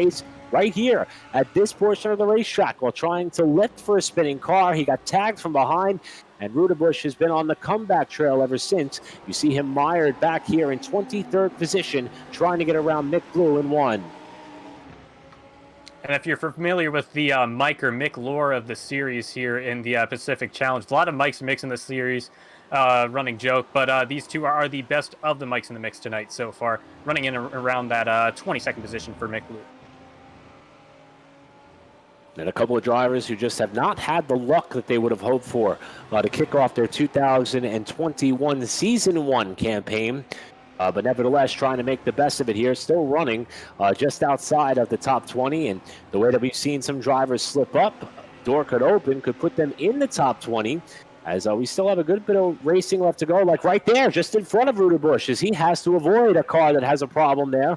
Off to driver's left, now pulling way out of the way is that car. And looks as though may get into the barrier, keeps it off the wall there.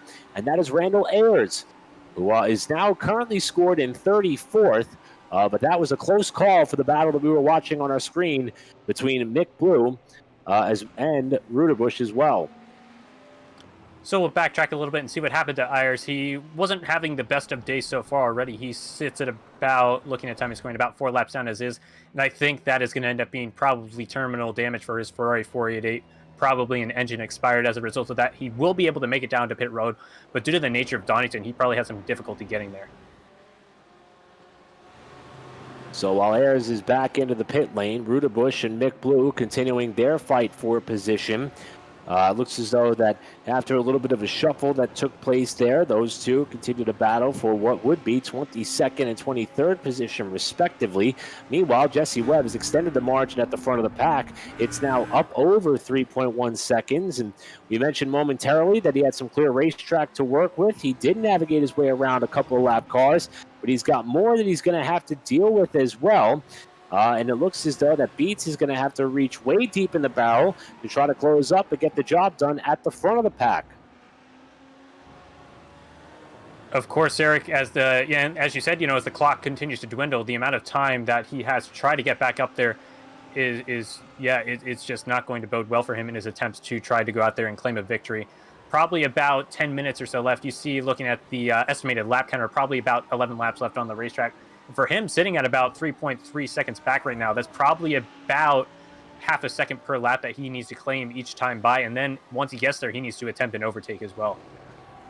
So the cooperation of the lap traffic is going to be the biggest factor. We drop back here to James Hansen, who we mentioned rebounding from the spin, now running in 9th, trying to get around Chris Brunnemer, who holds 8th.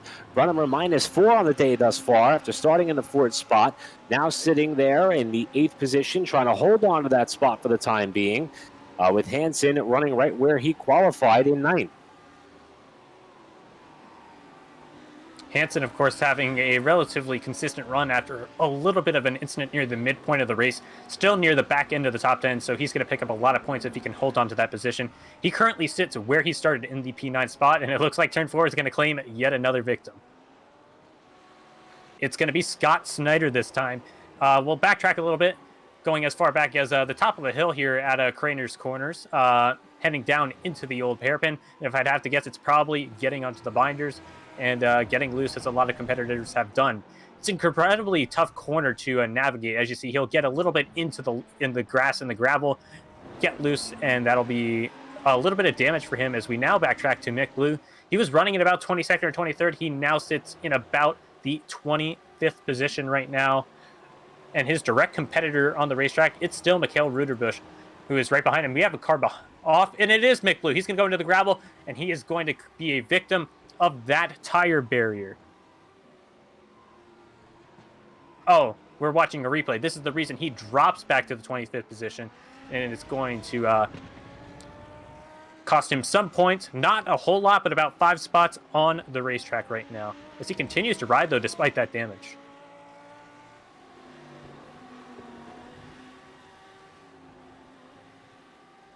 We'll look for some other battles on the racetrack. We're near the last sector of the circuit right now, and I believe that's the driver getting past Michael Della Sala for the time being. Oh, that's our race leader, who's now coming up to Michael Della Sala. Jesse Webb, not too much longer for him to go right now, and he's still maintaining that gap of about 3.5 seconds. So while the gap did close quite a bit after the start of Christopher Beets and Nick Ledecky coming out of the pit road, it's been relatively consistent since.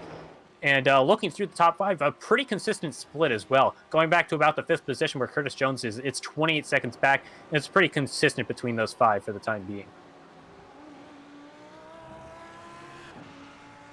There you see Curtis Jones navigating the last portion of the circuit right now, coming to complete yet another lap here at Donington Park. Not a lot of company around him. He doesn't have to navigate too much lap traffic for the time being. He's going to drop a little bit more time, and the nearest competition behind him, it's Spencer Vick and Nick Gillette. And we've seen so far today that those two have been relatively tight for most of the afternoon. And behind them, it's Chris Brunemmer.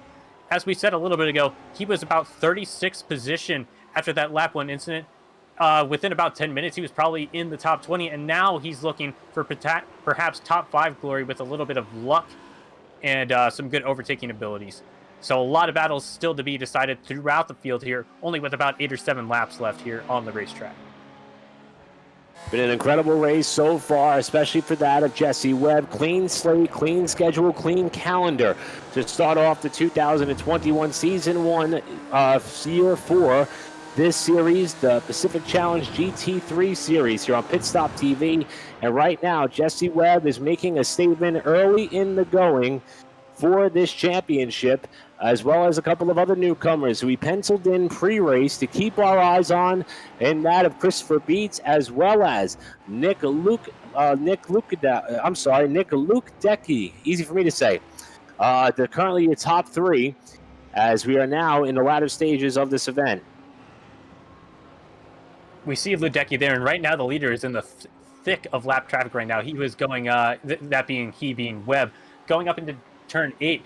There were double wide lap traffic ahead of him. He is able to navigate them going through the S's, and now it's going to be a couple more seconds until he gets to the next lap car here on the racetrack. Not too much longer here, about estimated 6 or 7 laps here for the race leader.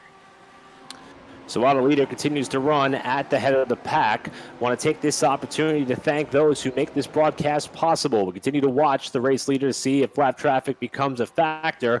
But first, we want to thank, of course, Whiplash Media, who we mentioned in the press release that Trey Shuttlesworth was putting together earlier. You can find that on Whiplash Media. It tells you all you need to know about this coming season for the Pacific Challenge GT3 Series.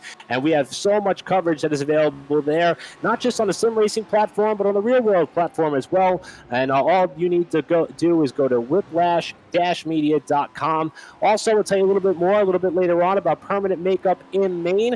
Everybody talks about new year, new you. That is the best opportunity to take advantage of permanent makeup in Maine. Go to permanentmakeupinmaine.com to learn more about their products and services. And again, we'll tell you a little bit more about them later on. And of course, Tucson Sound Art with your picture and your music.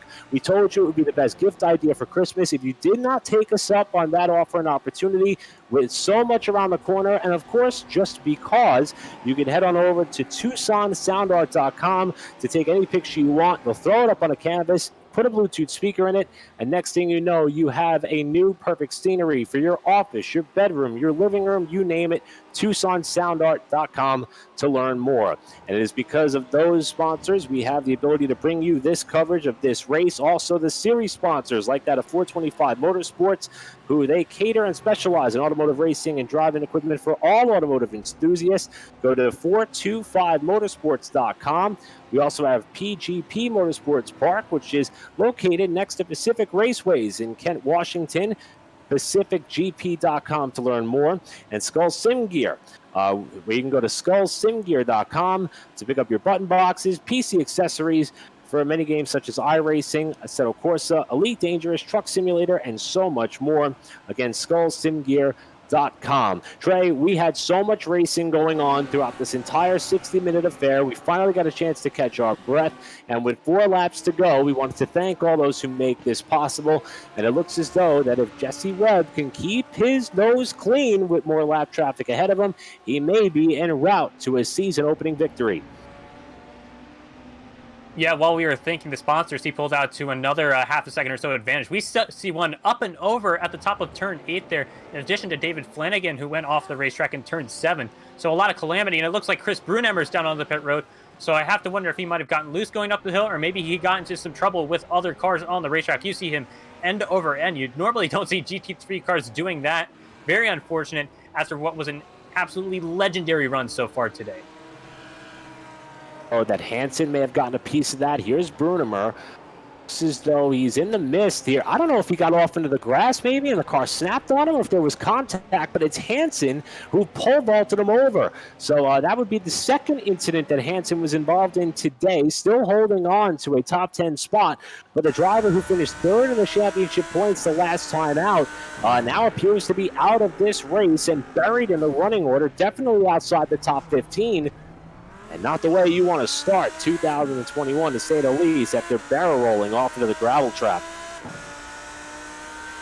Frustrating for Hansen, of course, but even more frustrating for Brunemer, who ran all the way up through the field, all the way up into the top 10 in the span of only about 45 to 50 minutes. And here, as we get to the end of the race, he's going to have very little to show for it. Currently sitting at 25, he's only going to have a couple of points. Hard to tell if there was contact from behind or if he clipped a little bit of the grass trying to get a wide apex there. But at the end of the day, it is going to be side over side and end over end for Brunemer in turn 8. So while it looks as though Brunemer's race is going to come to a close, we are coming up on about 2 laps to go, and a driver has been able to navigate his way through lap traffic to perfection. Jesse Webb with Justin Mikhaila just up ahead of him. And just as I say that, looks as though Brunemer is going to come back out on the racing surface with a badly modified Audi. We'll see if he could make it around here these final 2 laps. Remember, top 36 payout championship paying points. So getting back on track and seeing this race through to its completion certainly means a lot. And Brunemer is currently scored in 19th position. So we'll see if he's able to pick up a few more spots in the running order. Justin Mikhaila just ahead of the leader. And also Brunemer, who just came off the pit lane, is also ahead of Jesse Webb at the top spot with a lap and a half to go. Not too much longer for any of our competitors. And looking at timing and scoring, a lot of the battles have been sorted out, which is surprising given how chaotic this race has been so far. This schedule is designed to reflect an iRacing official series, the VRS GT Sprint Series. It gives drivers a lot of time to practice prior to events, an entire week, in fact. And I think it's produced, based off of this one race, an absolutely competitive event. Sure, there's a lot of mistakes, but so is the nature of racing, and sometimes that's the fun of it, and a lot of competitive, clean racing as well. A lot of fun, a lot of calamity, and I believe we will be taking the white flag here. Yeah, it looks as though we are showing that this will be the final potential lap here for Webb as lap car goes off behind him. Looks as though there is another lap car just ahead. Justin Mikhaila still in front of the leader. And now you've got Brunemer in the mix as well. Getting out of the way there cleanly is Jason Frisk, but Mikhaila runs all 4 tires off into the dirt in front of your leader, and look at him stay as far out of the way as possible to allow Webb a clean pathway through with a half lap remaining. It'll be the last time coming up into McLean's, and then follow McLean's Coppice up the hill. Looking back, there are still battles on the racetrack. It's going to be Jackson Lowry challenging the damaged James Hansen, and that'll be for the 8th position as we continue to hit on. Points are going to matter so much in such a short championship. So it'll be interesting to follow as the leader comes to the line. It's been an incredible season opening round for the Pacific Challenge GT3 Series, and it's going to be one of the newcomers to kick off 2021 Season 1 to the checkered flag. Here comes Jesse Webb to claim the season opener and kick off the 2021 season with a victory here at Donington Park. Final margin of victory over 4.5 seconds, but it's Webb who led wire to wire, only exception being that of the exchange of pit stops. And while Webb has already come to the line, we watch some battles that are taking shape towards the bottom portion of the top 10. This will be for the 6th position between Spencer Vick and Nick Gillette. And as you said, Eric, he had an absolutely consistent race, but he was never really alone. He had a lot of coming from behind if he made a mistake, so it bodes well for the rest of the season. It'll be Vick coming across the line in 6th, Gillette behind him in 7th. I believe we have a battle between Hansen and Lowry. Hansen, a driver who's been involved in a couple of incidents here tonight, certainly making the most of it as they charge to the line. Lowry's going to give him a look, but it's going to be Hansen coming to the stripe here. In the 8th spot, Lowry back 1 spot behind him. We're also watching Trevor Anderson try to fend off the 11th spot. Looks as though Anderson's just going to miss out on a top 10 opportunity, but a great start to the 2021 campaign there for Anderson as the rest of the field starts to come to the line, and is going to be that of Jesse Webb, Christopher Beat, and Nick Ledecky, who is your podium finishers here in round 1 at Donington. We knew it was going to be exciting. We knew it was going to be energetic. We knew it was going to be at times rough. But what a way to kick off the season. Next time out, they're going to have a little bit more racing room to work with at Road America that's scheduled to take place here from 1 week's time. But that's going to give Jesse Webb a good bit of time to celebrate this victory after all the work that went into setting the quick time and qualifying. And it looks as though he's going to be starting off with the potential of maximum points. We'll see who set the fast lap time as well once the officials go back and review the data. But after winning the pole and the race, it's going to be a perfect start to the season. And it looks as though your top three come up on the front straightaway to celebrate such a strong run to kick things off. So while Jesse Webb is going to celebrate on the main straightaway, we're going to step aside, and when we come back, we'll hear from your front-running finishers here on Pit Stop TV for the first race of 2021 for the Pacific Challenge GT3 Series.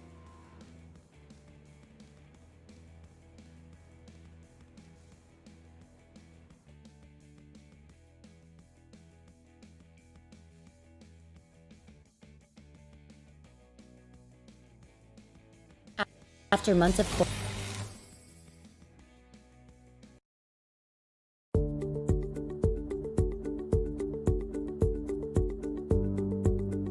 Sound Art is a product that is a speaker and it's art. We combine it together and we call it Sound Art. What makes it so unique that any picture can be your speaker? Sound Art gives you the high quality sound without the ugly speaker. This isn't a picture with a speaker, the picture is the speaker. Just imagine your wedding picture uploaded onto a canvas and now it's speaking 10,000 tunes. I mean, it's a very cool concept. What we like so much about it that you can take anything that means something very special to you, upload it on the canvas, have it hanging up in your room, your balcony, wherever you want to put it, and now it's a speaker. I mean, how cool is that? It's something that we have that and no one has. No one has this product. It's just a great gift to give anybody. It's just a neat concept. Around here we say, art never sounded so good.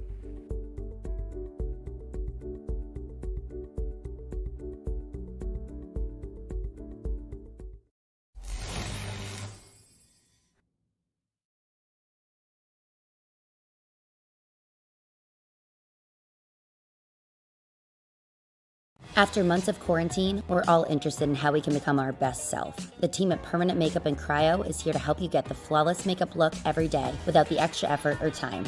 When it comes to your appearance, you deserve the best care that money can buy.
Back at the virtual Donington Park, where we just saw the checkered flag fly on the first race of 10 of the 2020 Season 1 edition of the Pacific Challenge GT3 Series.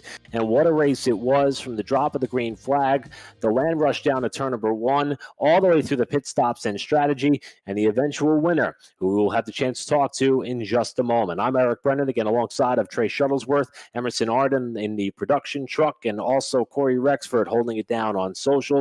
And it is now time to hopefully bring in our front-running finishers, as we certainly have a lot to talk about in this, the first race of the 2021 season. One of the things we talked about heading into these races was how competitive they would be, in fact, and I think it was proven at the beginning of the qualifying session, and that level of intensity remained all throughout, but there was also one other constant, and that is the driver who was running up towards the front, and it gives us an opportunity now to welcome our winner.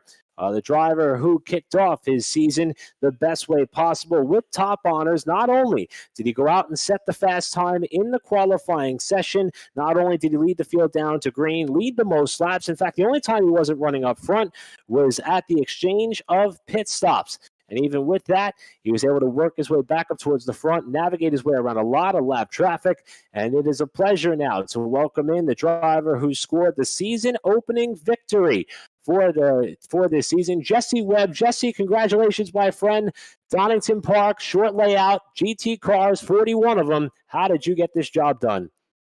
Well, a lot of practice, that's for sure. But no, kept the tires under me. They ran really good with trying to keep it out of the TC, and didn't wear off my tires in the beginning by just blasting right off the start. So I was able to have good tires under me the whole race, just run a controlling race without making many mistakes, putting down good lap times in the process. So yeah, that was what the whole mission was, trying to keep my tires under me, because I did some VRS sprints and I did not do that properly. Now, you mentioned trying to keep the tires under you. Is that something that played a role into your pit strategy, or did you go into this race knowing exactly when you were going to hit pit lane and for how long? Honestly, I had no plan on when I was going to get into the pits. I knew I wanted to run as many laps as I could with low fuel. But when I saw that pack of lap cars ahead of me, I was like, I'm just going to dip into the pit lane, try and avoid as much of the lap traffic as I could. So that was a nice strategy. So now once you did get out to that healthy lead, even before the pit stop and then again after the pit stop, lap traffic had us all holding our breath. I believe there were 2 different instances in which you had some close encounters. Was that the only thing that you think could have separated you from the victory, or were you still watching that mirror very closely to see where second and third was? Because they kept you honest throughout most of the race, but that lap traffic was a little bit hair-raising. Yeah, for sure. I had a little incident exiting turn 4 where I had a little tap with a driver where it looked like he was giving me space and then closed the door. But lap traffic was definitely an issue, if you want to say, because it was happening throughout the whole entire race after like lap 20, or it was probably even earlier than that. I didn't really check. But throughout the entire race, you'd always have groups of cars that they were fighting for position where they were, and you're trying to get up front and create as much of a gap as you possibly could to stay safe from the guys behind. And it kind of just got into a little bit of a cluster there, where times there were some sketchy times. But I felt my gap to the guys behind was fine. It was like 3-4 seconds the majority of the race. And I was kind of able to control if I needed to push a little more, I could. And I genuinely like did really good at not making mistakes and still running quick time. So I played a good role in that. First race of 10 on the calendar. We got Road America up next. I would understand it. There are a lot of people who helped make this possible for you, especially with all the practice that you said you put in on this racetrack. Who do you have to thank for grabbing top honors in this, the first race of 2021? I'd like to thank my dad and my mom for letting me come over here a little earlier. SureFit for being my sponsor. PSM for all the guys backing me up and helping me out with data and testing. And guys helping me set up the car. Perfect start to the season for you on the Pacific Challenge GT3 Series. Again, your winner tonight, Jesse Webb. Jesse, congratulations, bud. Thank you very much. And with that now, I'll turn it over to Trey Shuttlesworth, who will be interviewing our runner-up on the day.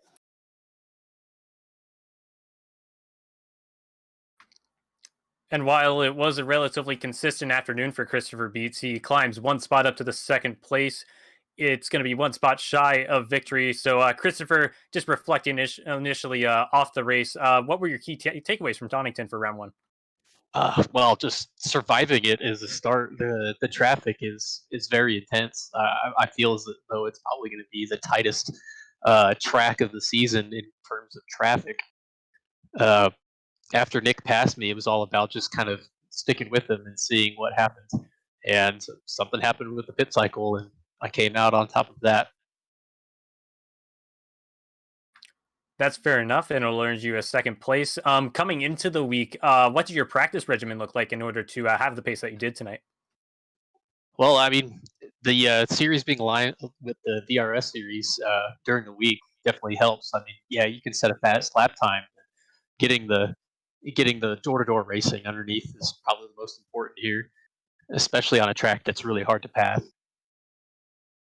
Definitely, for sure. And then looking ahead to next week, we'll be at a racetrack that has a lot of different characteristics. We'll be at Road America. What are you expecting from the second round this season? I'm kind of expecting the Audis to be kind of dominant again, kind of how they were here. Uh, Really had to sacrifice some setup in order to kind of keep pace with them and not be comfortable the whole time. But I think Road America, the OP cars will definitely show their true colors. I think the Audis will be really tricky to keep up with. All right, Christopher, thank you for your time. Before you head out tonight, is there anyone you'd like to thank for your runner-up effort tonight? Oh, of course, my wife for letting me get the time in. She's off at work right now. And then definitely for PSM, we definitely race as a group during the week, and we push each other to get faster and faster. And without them, I don't think I would have had this opportunity tonight. All right, thank you, Christopher. Oh, excuse me, Christopher. Strong showing tonight, and yeah, have a good night. Thanks a lot. You too. So that was Christopher Beets. He'll finish second tonight in the opening round of the Pacific Challenge. And then, Eric, it's time for you to talk a little bit to Nick Ledecky, who rounded out the podium tonight. Well, thanks a lot, Trey. And as you mentioned, the driver who rounded out our top three finishers with a great start to the 2021 season, pretty much top three all throughout the practice, qualifying, and race conditions, Nick Ledecky. And Nick, I'll tell you what, it looked as though that the theme of the race was pretty much lap traffic. And I would say at one point, after you had a couple of close encounters, it looked as though that may have been the saving grace as the race wound down. What was your perspective there in the latter stages? Were you pulling for more lap traffic to perhaps hinder the leader in that of Jesse Webb, or have you had your fair share and you really wanted some clean racing surface to settle it amongst yourselves? It didn't. It sort of went both ways for me. Earlier on, it seemed to go my way as I was able to make up a little bit of time. But I know the last couple lines of lap traffic cars I hit seemed to hold me up more than anything. Now, another theme that we seem to be hearing from our top running competitors is practice. Donington Park, especially the short circuit, not something that we see utilized too often on the sim because of how challenging it really is, and that's what this series is all about. What were your thoughts on this race venue and how it truly tested your craft as a racer? I would say the biggest thing was it tested my consistency because the whole race I seemed to struggle with it. I had a decent bit of off tracks and just dumb mistakes here and there. Since the track is so short, your margin to the fastest car on track has to be as little as possible. Now, coming into this race, one of the things we mentioned throughout, Trey Shuttlesworth put together a press release on the Whiplash Media website and cited our top three finishers as being some of the highest I-rating rookies coming into this series for 2021. Obviously, you guys have gone out there and proven the fact that you can get the job done. But does that add a little bit of pressure, knowing that you guys have enough experience in track time? There's almost an expectation to run well, as you were able to go out there and do so here today. Not too much. I've used to get super tied up in I rating determining exactly where I should finish. But over time, I've sort of lost that into just not really paying attention to it and racing each guy one car at a time. Well, things are going to change up a little bit as we'll head to the much larger and in some cases wider Road America in 1 week's time. What is your anticipation for the remaining 9 races on the calendar, including the endurance races? And who do you have to thank for your podium run here tonight? The people I have to thank would obviously be my whole family and backing here. anyone that supports and enjoys my hobby and passion for racing. And as for going on to the further weeks, I just hope to make the most of them. I already know I'm going to be missing 1 week, so we'll have to maximize all the points we can. Well, I'm sure that this is a name we're going to be seeing at the top of the running order many, many times throughout 2021. Nick Ledecky, our third place finisher here tonight from Donington Park. Congratulations on a podium run, my friend. Thank you. And again, that is Nick Ledecky, who takes you through our top 3 and podium finishers on what was a wild and fun start to the 2021 season for the Pacific Challenge GT3 Series, where Trey and I have had a lot to talk about. And we have a little bit more to talk about before we head on over to our unofficial results of tonight's racing action. And that is a lot of the people who make these events possible. If you're hanging with us through the break, you got to hear us talk about some of them. And one of the teasers we were throwing in as we were hitting some of our races through the holidays was our friends at Tucson Sound Art. And pretty much what they say there is your picture, your music. So provide an image of any image you want. Could be of your race car, your sim race car, could be a loved one or a family member or any type of object at all. Pass it off to them, and they will take that, frame it on a high-quality canvas with a built-in Bluetooth speaker, and with that sound art, you'll get the best of both worlds. So for me, I would love to have one of those canvases, perhaps of my lovely wife, sitting in my office, and it could play music whenever I would like, or in some cases, even when I turn on Pit Stop TV when they have a race going on that I may not be on the call for. All available at Tucson Sound Art, TucsonSoundArt.com for more. Also, as I was telling some of the guys when we were off air a little bit, we've turned the calendar to 2021. One of the cliches we hear all the time, new year, new me, some of us trying to get in shape. Well, another avenue you could take is to give a call to our friends at Permanent Makeup in Maine. Now, when it comes to your appearance, you deserve the absolute best care that money can buy. Well, at Permanent Makeup in Creo in Maine, the owner, Ashley Bullier, is a certified micropigmentation specialist who provides professional, safe, and personalized services. You can contact Permanent Makeup in Creo in Maine at permanentmakeupinmaine.com, or you can call or text them. The number is available on other social media sites as well. And speaking of their social media sites, head on over to their Facebook page, Permanent Makeup and Creo in Maine. If you're on the fence about this, maybe not sure you want to take the dive, how about you go on there, enter some of their monthly giveaways, and who knows, you just might be able to win your way towards some of the incredible services they have to offer. And for everybody else, give them a call. Check out their website, again, permanentmakeupinmaine.com to learn more. And of course, lastly, we have Whiplash Media, that is the parent organization for us here at Pit Stop TV. And we, of course, specialize in various sim racing resources, and that's everything from paint schemes, stream overlays, iRacing camera packs, which we are continuously updating and upgrading, and so much more. But Whiplash Media is also working on its presence in the real-world realm of racing, offering services such as photography, social media management, public relations, and so much more. For more information, examples of their work, head on over to whiplash-media.com for more. And we also want to give one more opportunity to talk about the people who make this series with the Pacific Challenge GT3 Series possible. And firstly, it's 425 Motorsports. At 425 Motorsports, they cater and specialize in automotive racing and driving equipment for all automotive enthusiasts. 425 also offers a full automotive shop for any project you may have, and they are privileged to bring the Northwest some of the best equipment on the market.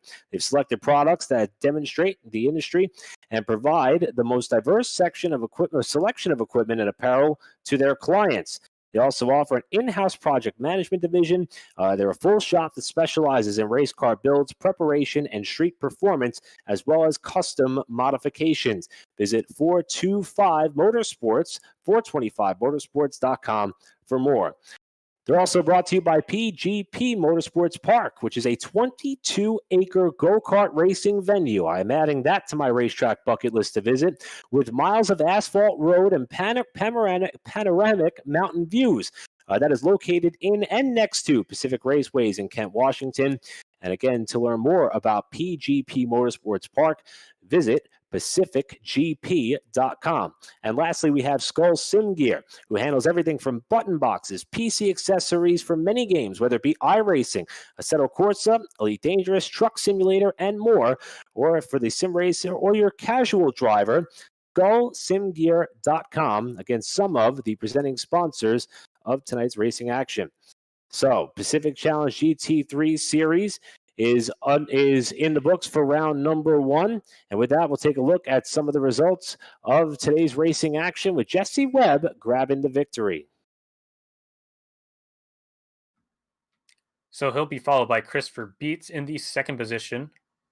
And then it'll be Nick Ludecki who rounds out the podium tonight here. Next, fourth and fifth position, respectively, will be John Whitendorf and Curtis Jones in the fifth spot. Beyond the top 5, it's going to be Spencer Vick and Nick Gillette. They were dueling all night, and that is how they end up. Vick, rather, was on the top end of that battle for most of the night. And then behind them, it was James Hansen and Jackson Lowry who were dueling down to the finish line. Hansen comes out on top. And then rounding out your top 10 tonight, it is Corey Peters. Second batch of 10 drivers that we have. In 11th spot, Trevor Anderson, followed by BC Voigt in the 12th spot. Justin McKayla in 13th. 14th is Brady Lubenow, who was in the top 10 for much of today's running. Jimmy Allen, 15th. Alexander King, despite being involved in a couple of incidents, was 16th. Wade Hayes in 17th spot. Alan Roth at 18th. Gavin Cohn, 19th. And how about Mikkel Ruderbush, who came back from an early race misfortune to round out your top 20 finishers?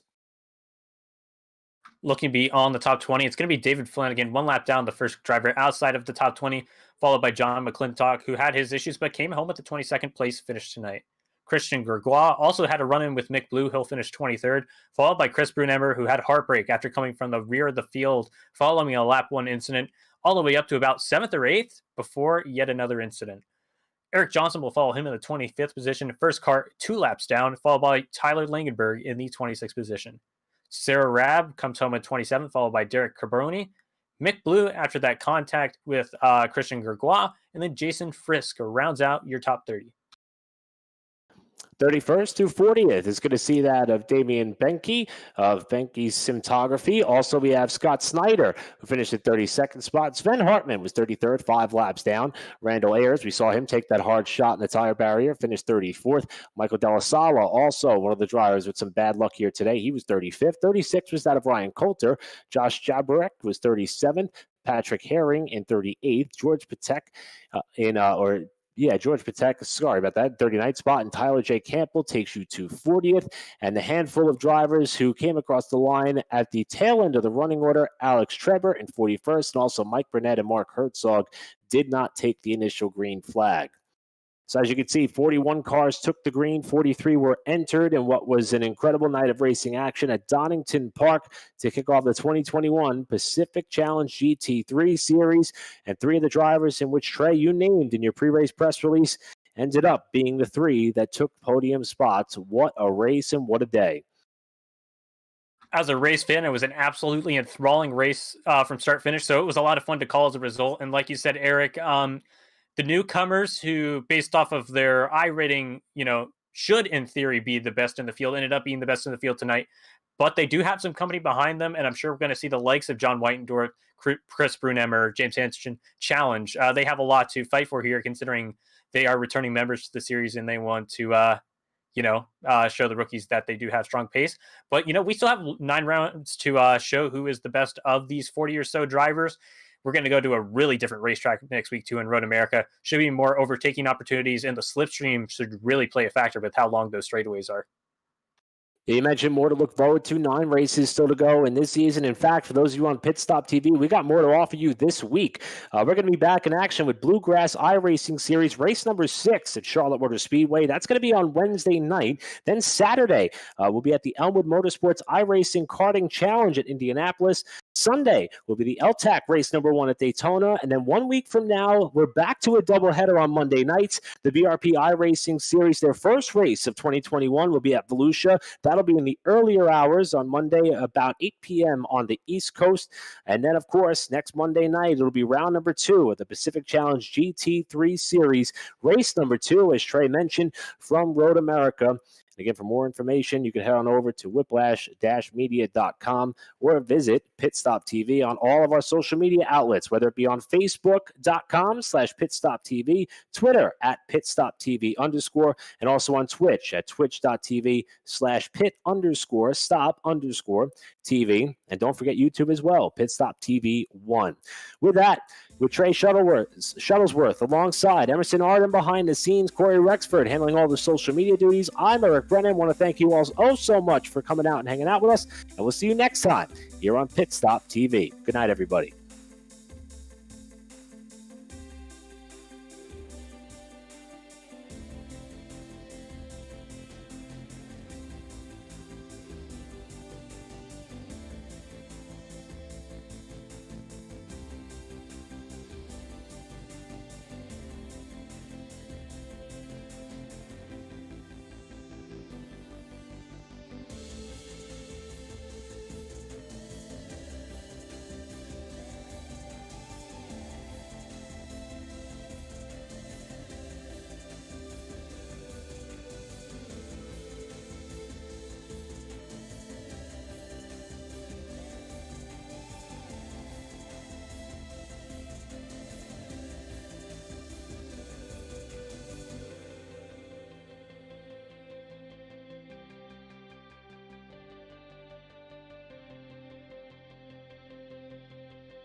After months of quarantine, we're all interested in how we can become our best self. The team at Permanent Makeup and Cryo is here to help you get the flawless makeup look every day without the extra effort or time. When it comes to your appearance, you deserve the best care that money can buy.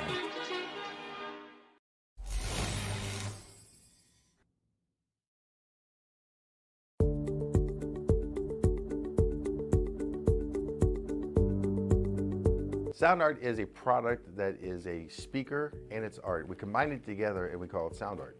What makes it so unique that any picture can be your speaker? Sound Art gives you the high quality sound without the ugly speaker. This isn't a picture with a speaker, the picture is the speaker. Just imagine your wedding picture uploaded onto a canvas and now it's speaking 10,000 tunes. I mean, it's a very cool concept. What we like so much about it that you can take anything that means something very special to you, upload it on the canvas, have it hanging up in your room, your balcony, wherever you want to put it, and now it's a speaker. I mean, how cool is that? It's something that we have that and no one has. No one has this product. It's just a great gift to give anybody. It's just a neat concept. Around here we say, art never sounded so good.